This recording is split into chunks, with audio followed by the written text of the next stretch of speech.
शलोम everyone, आप सबका एक बार फिर से वेलकम है biblical to seekers Hindi YouTube channel में।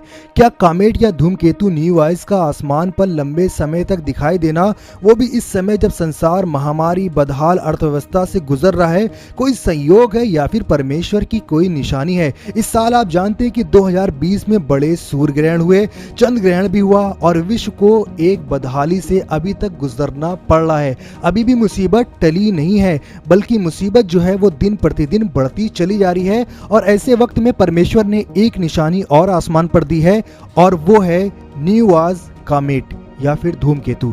इसकी क्या वजह है, क्या रीजन है, परमेश्वर हमें क्या सिखाना चाहता है, और कामेट को या फिर धूमकेतु को परमेश्वर ने किस कार्य के लिए रखा है, वो आप इस वीडियो के माध्यम से जानेंगे। वीडियो में आगे बढ़ने से पहले मैं आप सबसे विनती करूंगा कि जो मेरे चैनल को सब्सक्राइब नहीं किया, मेरे चैनल को सब्सक्राइब कर लें, और जिन्हें वीडियो पसंद आए वो लाइक करें और ज़्यादा से ज़्यादा शेयर करें। तो चलिए शुरू करते हैं।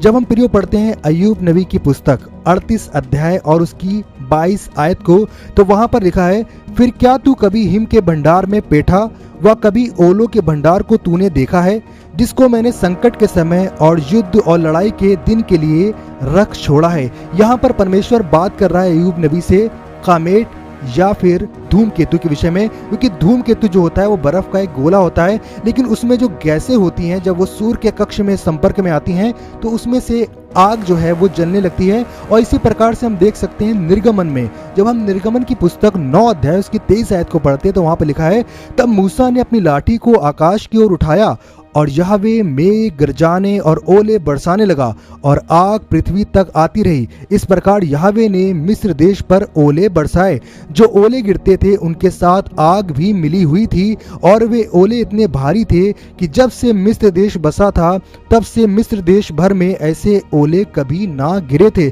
तो यहाँ पर हम देखते हैं कि वो बर्फ जो कि धूमकेतु था वो गिर रहा था, लेकिन उसके साथ आग भी बरस रही थी मिस्रियों के ऊपर, और परमेश्वर ने इसको युद्ध के लिए ही रखा है। लेकिन परमेश्वर ने धूमकेतु को एक निशानी के तौर पर भी रखा है, और एक ऐसी बड़ी निशानी धूमकेतु के द्वारा हुई थी जो कि हम सुसमाचार में पढ़ते हैं, और सुसमाचार की शुरुआत में ही हमें पता चलता है कि परमेश्वर ने धूमकेतु को इसलिए भी ठहराया है ताकि वो हमें ऐसी निशानियां दें जिसमें युद्ध और विध्वंस नहीं, बल्कि हमारे सुधार की परमेश्वर की ओर से कामना है।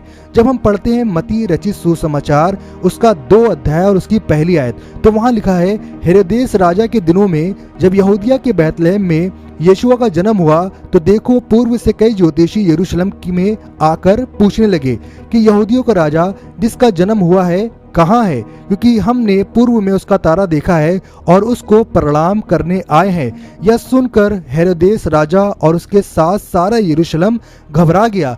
जब कामेट को ज्योतिषियों ने देखा था, आप सोच रहे होंगे यहाँ तो तारा लिखा है, मैं कामेट क्यों बोल रहा हूँ। मैं आपको बताना चाहता हूँ कि जो इस दुनिया में या फिर इस यूनिवर्स में जो तारे हैं, असल में जो कामेट नहीं है वो अपनी चाल को इतनी आसानी से नहीं बदल सकते हैं। लेकिन जब हम मत्ती रचित सुसमाचार पढ़ते हैं तो वहां पर लिखा है 2 अध्याय उसकी 9वीं आयत में, वे राजा की बातें सुनकर चले गए, और देखो जो तारा उन्होंने पूर्व में देखा था वह उनके आगे आगे चला और जहां बालक था उस जगह के ऊपर पहुंचकर ठहर गया। तो यहाँ पर हम देखते हैं कि कामेट या धूमकेतु जो था, जो चल रहा था ज्योतिषियों के आगे, वो रुक गया था, क्योंकि वो एक पुच्छल तारा था, ना कि कोई आसमानी वो तारा था जिसे हम देखते हैं अपनी नजरों से, वो नहीं था, बल्कि एक कामेट था। और परमेश्वर ने इस कामेट के द्वारा वहां पर निशानी दी, ज्योतिषियों को बताया कि देखो बैतलहम में संसार का नजात हिंदा या यहूदियों का राजा पैदा हुआ है। तो हम देखते हैं कि कामेट जो है या धूमकेतु जो है हमें 2 निशानियां देता है।